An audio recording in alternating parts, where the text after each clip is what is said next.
Was recently asked how I'd mounted the dual catch cans. So I just want to take some quick video to explain a little bit. So basically this breather filter that's on top of the can here, I had taken that off and I ended up drilling up in through here to create a hole. And then I had ran a bolt up through there.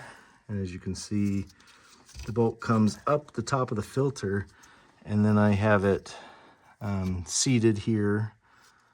I have a little bit of like double-sided tape for vibration protection a little bit too.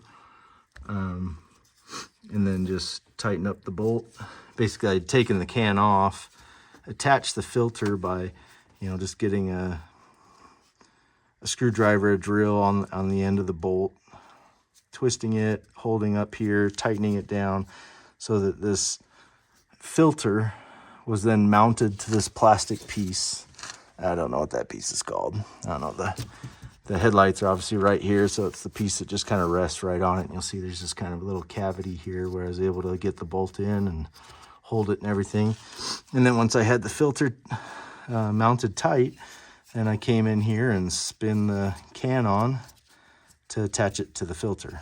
And then obviously I have my bumper on right now, so it's kind of hard to see, but then I've got the two AN lines coming on the front of the can up to allow the crank to vent.